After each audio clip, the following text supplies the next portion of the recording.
Olunaku olw'eggulo twakulaza abatuuze b'ebbanda ekisangibwa mu ggombolola y'Emmende mu disitulikiti ey'e Wakiso nga bano baabadde wamu n'abakulembeze b'eggombolola eno abakulembeddwamu ssentebe wamu n'omumyuka we Ssemujju Mathias abatwalaganyiza abadde bavuga weetiiya emisinde ng'eno yaleeteddwa nnyini ttaka okusenda ebibanja byabwe. Olunaku olwaleero bano bakeeredde mu maziga olw'abantu bano be bamu okubazingako mu kiro nga bano baabadde n'abavubuka ababadde babagalidde emiggo abagumbye ku miryango gy'abatuuze ne babalemesa okufuluma olwo weetiiya n'eryoka esenda emmere yaabwe awatali agikuba ku mukono. Abasajja bajja basooka ne beetooloola ennyumba zonna buli wamu ne beetooloola batuula ku nzigi z'abantu. Abatuuze bano be tusanze mu maziga kuliko n'abakadde abali wakati w'emyaka 9 n'ekikumi wabula nga mu kiseera kino basobeddwa eka ne mu kibira olw'obutamanya kyakuzzaako.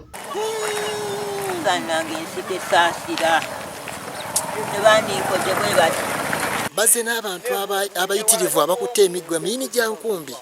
Abantu abandi bazde bajja okutaasa nga baagala kubalya bunyama. Bagamba nti zaadde ziwera ssaawa 9 ng'obudde busaasaana abantu bano ne babazingako nga beekubidde enduulu ku poliisi wabula tebafunye kuyambibwa kwonna. Eggwanga ng'ekyankalanye bw'otunuulira ekiriwo olwaleero emmere yaffe yonna esendeddwa.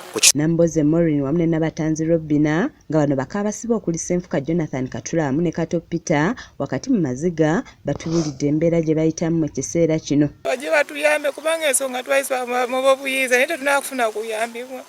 Naye ng'abaana nga bali mu mbeera mbi emmere gye mbadde ngenda okuba ino batandise okugisenda. Era n'endagaano tubiina buli kimu.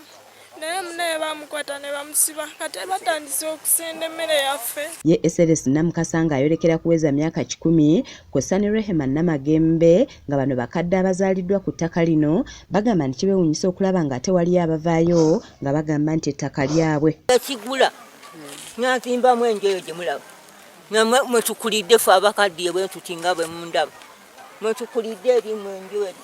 Tuzaalibwa wano kitaffe yatuzaala n'agula n'ebintu bye ebibanja bye 3 byonna babitutte. Augustine Kateeba waliwo Musoga Kyakulaga Julius beefudde ekirala wano ku kyalo.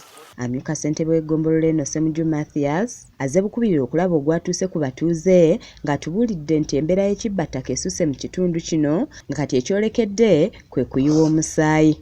Enkola gye batandise mu ggombolola yaffe naddala ey'Emmende kwe kukwata abantu bamukwata Lwakutaano n'amutwala ekiggo oba essentema oba ekitalya namala omutwala ekitalya benkeya ne bajja batandika okukola ki okusenda. Ono agamba nti bazze beekubira enduulu eri abavunaanyizibwa ku ttaka wabula ne batafuna kuyambibwa kwonna. Ku ttaka Minisita omubeezi ow'ebyettaka Mwami Mayanja vaayo ne minisita omukulu n'abakooba ne RDC kubanga tugezezzaako abantu bano bagezezzaako nnyo okugenda ewa RDC asobola nti agonyola embeera naye tebafunye kuyambibwa. So nsaba tuleme kulinda kulaba abantu nga bafa kubanga kati abantu bwe batuuse no bagamba nti bajja kutudaba engeri gye beerwanako nga Minisita bwe yabagamba. Tugezezzaako okukuba ku masimu g'abantu abalumirizibwa okuba nti be bali emabega wa kino okuli Augustine Kateeba okubaako ne bye balambulula wabula ng'essimu zaabwe ezimanyiddwa babadde tebazikwata.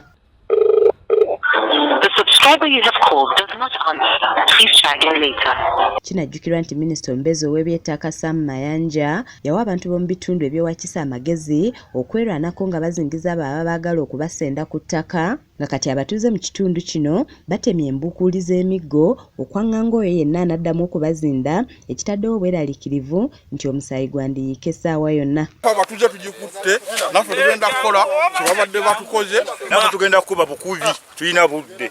Batema we bakomerawo ettaka lyaffe tebalina gye balitwala. Basula ku mayumba g'abantu abantu bava mu mayumba kati basula mu nsiko. Kizza Peter yakusakidde eggulire lino ku lwa KSTV Agaale.